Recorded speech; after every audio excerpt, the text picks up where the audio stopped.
con el doctor Eduardo Arias, él es el presidente del Comité de Ganaderos del Meta. Doctor Arias, cuéntenos cómo ha sido el acompañamiento del Comité de Ganaderos del Meta en este importante foro. Bueno, el Comité de Ganaderos es el operador de los proyectos y todas las realizaciones que haga FEDEGAN en nuestra región. Y en ese compromiso hemos hecho una labor donde hemos buscado que a este evento se hagan presentes todos los sectores ganaderos del departamento. Hemos invitado a las pequeñas asociaciones de diferentes regiones importantes que en este momento están creciendo de una manera muy significativa en el sector ganadero, principalmente el Ariari, Mesetas, San Juan de Arama, Lejanías, Vista Hermosa, Granada, por supuesto. Y en ese acompañamiento hay presidentes de gremios de pequeños productores que realmente es lo que nos interesa que vengan acá a escuchar, a saber cuáles son las presentaciones de cada una de las entidades que están hoy interviniendo, porque lo que buscamos es precisamente crear un diagnóstico incluyente de todos aquellos que participamos como actores en el desarrollo pecuario de nuestra región. Bueno, ¿cómo se encuentran los ganaderos del Meta? Bueno, la ganadería en el departamento está en un tema muy transversal a toda la ganadería del país. Hemos tenido una cierta estabilidad, hay que reconocerlo, pero eso no significa que nuestra preocupación por diferentes temas que están afectando al sector, como a todo el sector agropecuario, sigan estando vigentes. El tema de costos de producción, el tema de sanitarios, el tema de políticas de Estado que nos permitan estar tranquilos respecto a la actividad que estamos desarrollando en la región y en el país. ¿Hay apoyo por parte de los ganaderos del Meta en el paro agrario? Mire, nosotros entendemos que el paro agrario es un derecho que todo productor tiene de manifestar su preocupación por las razones tan conocidas por la ciudadanía en general. Los ganaderos, sin estar participando activamente dentro del paro, porque consideramos de que debe existir necesariamente una manera de encontrar una solución que se aplique al inmediato plazo sobre los temas que se han venido tratando. Sabemos de que hay muchos ganaderos que están participando activamente, respetamos de esa postura, la entendemos y por supuesto estamos a la expectativa de saber cuáles son las soluciones que se hacen con la mesa de concertación que se está dando en el Ministerio de Agricultura. Se viene el foro de los presidenciables, mañana aquí en la ciudad de Villavicencio. ¿Va a haber una vinculación por parte de los ganaderos? ¿Van a hacer presencia? ¿Y cómo ve el panorama político presidencial en Colombia? De hecho, este panel con los candidatos a la presidencia nace ante la presencia en Villavicencio de más de 500 ganaderos de 15 países. El país ganadero va a estar acá en la gira nacional ganadera que inicia mañana, tendrá el panel al final de la tarde. En ella está lo más representativo del país ganadero allí en este escenario. Por eso consideramos que era necesario pensar en alguna actividad de esta naturaleza y gracias a Dios se nos han dado las circunstancias para que tengamos asegurado 3 candidatos y de paso tenemos la presencia del presidente Santos que ojalá también nos acompañe, tendríamos 4 candidatos en el foro. Este foro nace básicamente porque consideramos de que nuestra región es una región representativa de todo el país agropecuario, que tenemos los problemas todos originados en dificultades transversales de todo el sector y por ello creo que logramos tener como región una presencia de los candidatos. Nosotros como ganaderos sabemos que hay una coyuntura que se está debatiendo en este momento en el país. Sabemos que existe una necesidad de que todos aquellos votantes primarios, la mayor parte del campo colombiano, tengan la manera de encontrar las posturas de cada uno de los candidatos.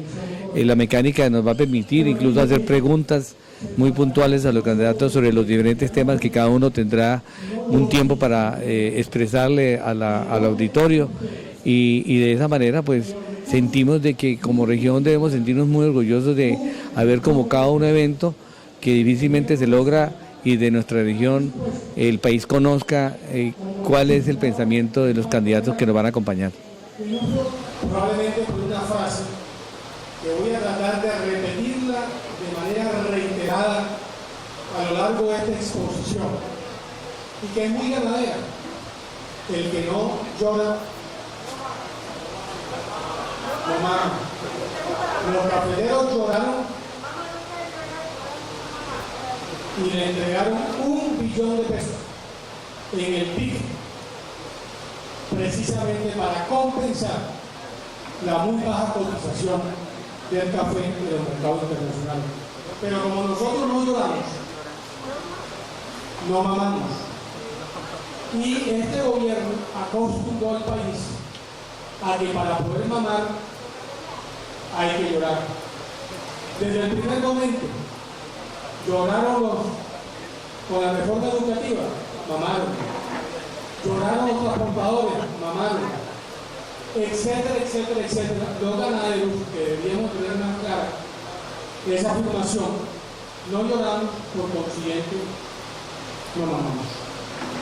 Explotación de petróleo, de minería, de los recursos naturales, porque ¿quién ha dicho entonces que es en planeación nacional en donde puede tener mejores criterios para ver cuáles son las urgencias en materia de inversión en capital humano, en materia de inversión en educación que deben tener los habitantes de los departamentos productores de las industrias extractivas? Acá. Esto nos muestra que desafortunadamente a veces en el Palacio de Nariño hay muchos despistados, y cuando vemos realmente que el sector agrícola y el sector ganadero del país se derrumban, el presidente está de rumba. El presidente está de rumba porque estaba hace una semana en el Festival Vallenato, y hoy, además de reunirse con los alcaldes, va a estar acá en una fiesta con Peter Manjarrés. Qué bueno una fiesta con Peter Manjarrés, pero qué malo que se haga paralela a la reunión de Fedegan y no tengamos al presidente aquí explicando cuál es su compromiso con el sector ganadero y con el sector agrícola de nuestro país. Yo les quiero decir que soy una mujer que después de muchos años de trasegar, 35 años de estar trabajando en el sector público, en el sector privado, tomé la decisión de presentarme en este debate presidencial y tomé la decisión de hacer parte de la política electoral de Colombia. ¿Y por qué tomé esa decisión? Porque fui la única mujer ministra de la Defensa Nacional hasta ahora, y desde el Ministerio de Defensa vi lo bueno, lo malo y lo feo de Colombia. Lo bueno, un país lleno de oportunidades. Tenemos claro que Colombia tiene que luchar contra la corrupción.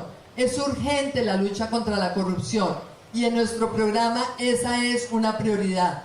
Luchar contra la corrupción, que se está llevando 9.5 billones de pesos al año. 9.5 billones de pesos que servirían para construir más de 7.000 escuelas en nuestro país, más de 4.000 hospitales, más de 10.000 kilómetros en carreteras, pero eso se va a los bolsillos de los corruptos. Tenemos que enfrentar la corrupción y atacarla con todos los instrumentos que hemos planteado nosotros. Información transparente sobre la contratación, una justicia que sea más eficaz, un bloque de búsqueda contra los corruptos, levantar la reserva bancaria de los contratistas del Estado. En fin, ustedes tienen allí la información que les hemos suministrado sobre este tema en un plegable que entregamos. Pero aparte de esa lucha contra la corrupción y mi compromiso con la mujer colombiana, empoderarla, capacitarla, ayudarla a que pueda salir adelante con más autonomía económica y con muchísima más posibilidad de aportar al futuro de este país. Tenemos además 5 pactos nacionales. Un pacto por la seguridad de los colombianos. Yo soy de seguridad. A mí nadie me ha contado cómo fue que se hizo la política de seguridad democrática, porque yo la escribí. Y porque cuando estuve con el presidente Álvaro Uribe como su ministra de la Defensa, diseñé muchos de los elementos de esa política. Porque a mí no me tienen que venir a decir que es que de pronto vamos a empezar a hacer consejos de seguridad. Es que yo los hice y los voy a hacer otra vez. Todos los días consejos de seguridad en distintos municipios de Colombia, porque la seguridad tiene que ser una prioridad nacional. Y no solamente la seguridad rural, es la seguridad urbana, porque la seguridad urbana también hizo agua desde hace rato. Y tenemos un país extorsionado. A todas, a todos, a mí me dijeron que yo no tenía votos entre los ganaderos y aspiro a salir con unos cuantos. Quiero saludar al doctor Laforía, a la mesa directiva, a nuestros colegas de campaña, doctor Oscar Iván, la doctora Marta Lucía y desde luego a todas las de los comités ganaderos del país, lo mismo que a mi colega y amigo el ex senador Jaime Duzán, coordinador nacional de la campaña presidencial del Polo Democrático. Yo quisiera empezar por hacer unas claridades. La primera de ellas es que a nosotros nos han tildado de ser enemigos de la propiedad privada, enemigos de la democracia y enemigos de los ganaderos. Yo quiero hacer la claridad que nosotros somos amigos de la propiedad privada, somos amigos de la democracia y aspiramos a que el sector agropecuario en su conjunto sea uno de los motores de desarrollo económico, social y del país, fundamento esencial para la construcción de paz y reconciliación en nuestro país. En ese orden de ideas, yo quisiera plantearle a José Félix que tenemos un diagnóstico parecido sobre la situación que vive el agro colombiano, con algunas diferencias de apreciación. La primera de ellas es que me parece que el problema no es del incumplimiento de la agenda interna. Me parece que el problema es mucho más de fondo. El problema es de modelo. A la par con la aprobación de la Constitución de 1991, que trajo consigo la más completa y avanzada Carta de Derechos del continente americano, importamos por la puerta de atrás un modelo económico que estaba en boga en Inglaterra y en los Estados Unidos con Margaret Thatcher y el señor Reagan, que se denominó el Consenso de Washington. Pero ese modelo económico no se hizo para las realidades colombianas, sino que fue una fórmula con alto contenido ideológico que se trajo a Colombia con la promesa de que si le dejábamos todas las decisiones al mercado, el país iba a ver florecer el crecimiento económico, la calidad de vida de los colombianos y que íbamos a salir del atraso y del subdesarrollo. Tristemente, 20 años después, es una promesa fallida, es una promesa que no se dio. El retiro del Estado, la privatización de los servicios públicos, lo que trajo consigo fue enormes dificultades y sufrimientos, y en últimas, de la mano de la apertura económica que fue del libre comercio sin reciprocidad, lo que trajimos fue la desindustrialización del país y la quiebra del campo colombiano. Así es que yo coincido, sí es un problema de rentabilidad, pero la rentabilidad no se ajusta sencillamente con una agenda interna. Fíjense lo que pasó en el campo. Con la privatización y el retiro de la institucionalidad estatal, se acabó la Caja Agraria, que era el banco de todos los municipios del país. Y con la Caja Agraria se acabó la extensión agrícola y se acabó la asistencia técnica, los fondos financieros que jugaban un papel fundamental con el redescuento para los préstamos, para recolectar las cosechas y para volverlas a sembrar de nuevo, desaparecieron y fueron reemplazados por la libertad financiera, que subió las tasas de interés, pero que jamás trajo nada a cambio. Eso está bien donde hay altísimos niveles de rentabilidad, lo que no era el caso del campo colombiano. Se acabó el Instituto de Adecuación de Tierras, se acabó el IDEMA, aquí nadie volvió a comprar una cosecha, se disolvió una institucionalidad que podía tener todos los problemas del mundo, pero una institucionalidad que había surgido por las necesidades del campo colombiano. No es para importar otro. Nosotros siempre hemos sostenido que es que el modelo económico tiene que ser nuestro. Y nosotros sí que tenemos un pensamiento económico de largo alcance, profundo, traído de otras épocas cuando la economía crecía mucho más rápido, de los años 60. Nosotros tenemos que entonces reconstruir el Estado colombiano al servicio del campo, reconstruyendo adaptada a las necesidades actuales institucionalidad para la adecuación de tierras, para los distritos de riegos, para el crédito subsidiado, para la investigación agropecuaria, para la aplicación de la tecnología moderna, porque ya podemos tener hasta agricultura de precisión, si ese fuera uno de nuestros deseos tecnológicos, aunque desde luego que sería mucho más barata si nos dedicáramos también a conseguir nuestro propio satélite para colonizar un pedazo del territorio patrio que se llama la órbita geoestacionaria. TLC no se debería llamar de libre comercio, porque es de todo menos de libre comercio. Hay toda suerte de cláusulas que amarran las decisiones económicas del Estado colombiano y que tenemos que renegociar. Les voy a hablar de una que va a ser muy importante en el futuro próximo.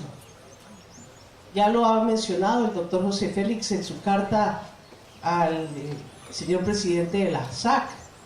Es que se está incubando una crisis cambiaria de Padre y Señor nuestro, porque esa revaluación del peso del 30% hizo explotar las importaciones, fuera de quebrar los precios en el campo, nos generó condiciones muy desiguales en la balanza cambiaria. Y fíjense, eso lo han estado tapando es con la llamada inversión extranjera, pero no la directa que produce empresa, sino la de portafolio. Y apenas empiece a crecer como está creciendo la economía de Estados Unidos y aumentar allá la tasa de interés, no va a haber Banco de la República subiendo de a 3/4 o medio punto la tasa de interés interna que haga trancar el éxito de toda esa inversión de portafolio y nos deje a puertas de una crisis. Entonces, renegociar el TLC es una necesidad para tener un modelo propio, autóctono, con las raíces en el pensamiento económico colombiano.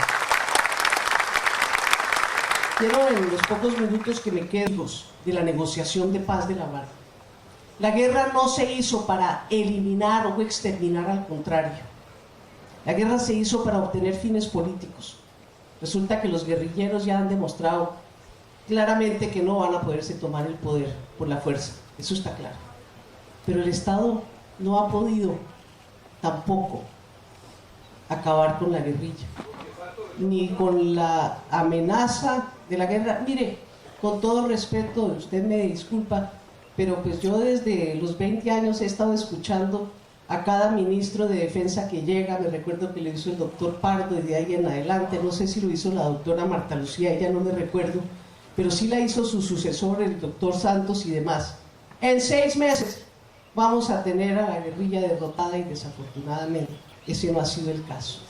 Y cuando ninguna de las partes puede obtener su finalidad política mediante la guerra, se impone éticamente, se impone no seguir la fábrica de degradación del conflicto, se impone no seguir produciendo víctimas, y por eso nosotros apoyamos la salida política negociada al conflicto armado en Colombia. Y lo apoyamos por 2 razones. Porque Colombia tiene que ponerse en la función de construir paz y desarrollo y no seguir gastando enormes cantidades de recursos en la destrucción de toda la infraestructura, de todo lo que nosotros necesitamos para salir adelante. Y porque no hay nada menos edificante que fundar una sociedad con base en el temor y el odio. Se impone en el nuevo gobierno que esperamos a dirigir a partir del 7 de agosto, construir una cultura de paz, una cultura de reconciliación, y que todos podamos, ojalá mancomunadamente, tomar la determinación que vamos a remar en la misma dirección. Vamos a hacer un gobierno de partido, vamos a hacer un gobierno de carácter nacional para concitar consensos, para que todos saquemos conjuntamente adelante este país. Y en segundo lugar, les quiero decir que en la Alcaldía Mayor de Bogotá, mi paso pasajero durante 6 meses, bastante memorable. Nadie daba un centavo por esa alcaldesa que se posesionó un 11 de junio en el año 2011. Estaba en los peores indicadores de las encuestas. La gente en la administración distrital tenía la moral en el piso, no se movía un papel. y la ciudadanía le daba la espalda a su gobierno. Quiero decirles que 6 meses después de haber hecho un excelente gobierno caracterizado por el diálogo, por la concertación, por el trabajo, por las reformas sociales, porque quiero decir que en mi gobierno se estatuyó la garantía del mínimo vital de agua potable para las clases populares de la capital de la República. El primer elemento de esta política tiene que ser obviamente la seguridad. Sin seguridad no hay nada. La semana pasada, con inmensa preocupación, y lo voy a narrar porque vale la pena, mi hijo tuvo la oportunidad de ir a San José del Guaviare. Y en San José del Guaviare le entregaron una factura de las FARC-EP para un ganadero donde le establecen una extorsión de 10,000 pesos por cada cabeza de ganado. Fue tal mi vergüenza cuando no solamente encontré ese hecho, sino que la misma factura decía: recibido tanto, deuda a la fecha tanto. Y le contaban ese relato de que es que dan plazo para pagar la extorsión. Un país así no puede progresar. Un país así no puede desarrollar una política para el sector ganadero. Un país que no tiene clara la seguridad es un país que no puede generar confianza para que los ciudadanos, los ganaderos, puedan ir a sus fincas. Y por eso nuestra prioridad en recuperar la seguridad democrática en todos sus componentes. Los consejos de seguridad, la red de cooperantes, las redes de informantes, la confianza ciudadana, la moral de nuestra fuerza pública. Es esencial si queremos ver una política para el sector ganadero que genere resultados. Y hemos advertido los enormes riesgos de las negociaciones de La Habana, que han debilitado la seguridad democrática y que están generando un riesgo muy serio para la propiedad privada en Colombia. Negociar con el principal cartel del narcotráfico del mundo y con un grupo terrorista que todos los días atenta contra los colombianos de bien, sin ningún tipo de condición, es un suicidio para el país. Y eso debilita, por supuesto, las condiciones de seguridad. Y hemos dicho que uno de los factores que más puede debilitar la propiedad privada es la perspectiva de las zonas de reserva campesina. Las FARC tienen una estrategia clara: extorsionar para que los abandonen las tierras y expropiarlas para negociarlas como zonas de reserva campesina. Así lo han denunciado, por ejemplo, los ganaderos de Yondó en Antioquia, de manera reiterada. No permitiremos que eso ocurra, porque eso sería el acta de fusión para el sector ganadero y el campo en Colombia. Y un llamado también en esta primera parte al efecto de la ley de restitución de tierras, que está generando profundas discrecionalidades. La primera de ellas es que para poder aplicar la ley se requiere garantizar la seguridad. Por eso la ley no ha logrado las metas que se había trazado inicialmente. Y en segundo lugar, hay que tener mucho cuidado con los tenedores legítimos de la tierra, que no se vaya a revertir de tal forma como está ocurriendo en algunos lugares del país, de carteles de testigos falsos que están adelantando procesos para quitar tierra legítimamente adquirida y que puede generar nuevos hechos de violencia. Tenemos que cuidar dentro de una política de seguridad integral esos hechos. ¿Cuáles son los factores de una política para el sector ganadero? La esencia es que la ganadería sea rentable. Y cuando la ganadería queremos que sea rentable, la política tiene que estar orientada en primer lugar a controlar los costos, a reducir los costos de producción. Los precios no se controlan de venta. Los precios dependen de las fuerzas y las condiciones del mercado en cada subasta, en cada feria.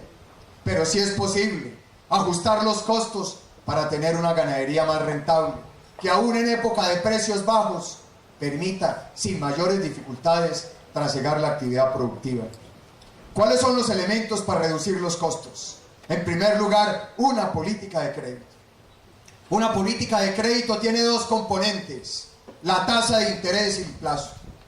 Yo he propuesto como tasa de interés para poder estimular el sector agropecuario el 3% como tasa de interés anual, 30,000 pesos de intereses por cada millón de pesos de crédito.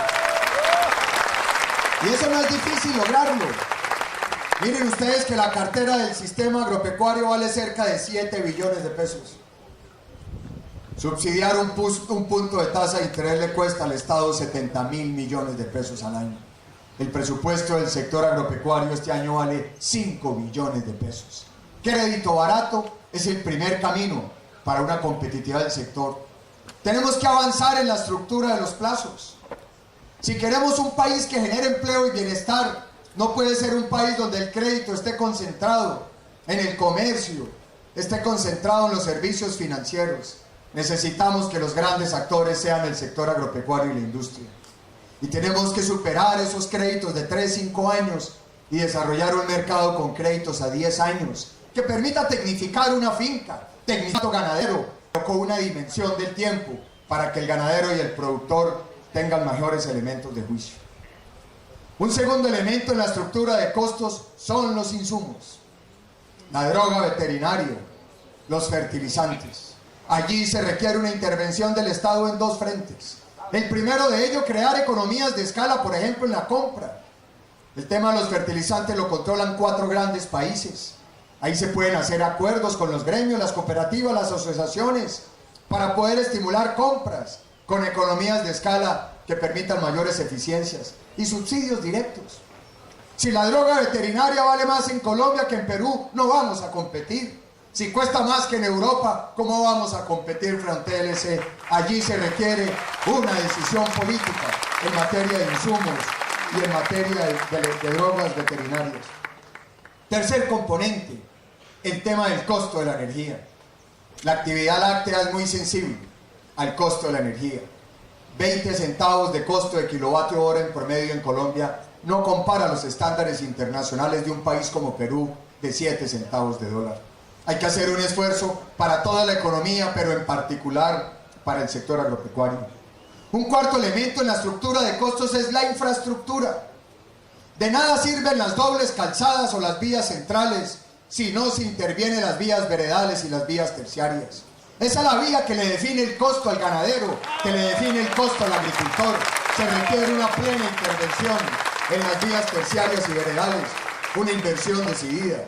Colombia tiene 140.000 kilómetros de vías terciarias y solamente 3.000 kilómetros pavimentados.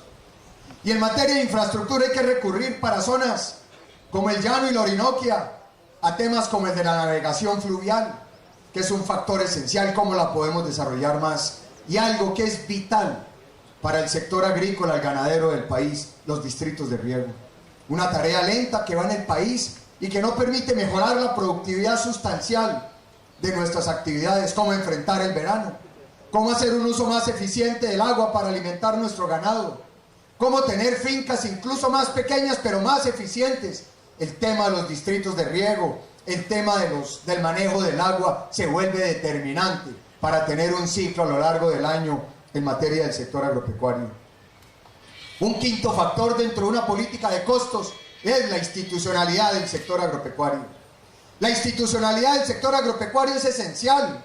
El ICA, la proveeduría de aspectos como las normas fitosanitarias, todo lo que tiene que ver con el control de plagas, de enfermedades, cómo debemos avanzar en la asistencia técnica, cómo debemos tecnificar mucho más nuestros esquemas de producción, cómo debemos tener más maquinaria. Por eso hemos dicho que hay que quitarle el IVA a la maquinaria agrícola nacional. La importada no tiene IVA, pero la nacional todavía sigue teniendo un lastre y es que paga el IVA. Una institucionalidad no en función de unos resultados electorales o de una mermelada clientelista, sino una institucionalidad del servicio del ganadero, del agricultor colombiano.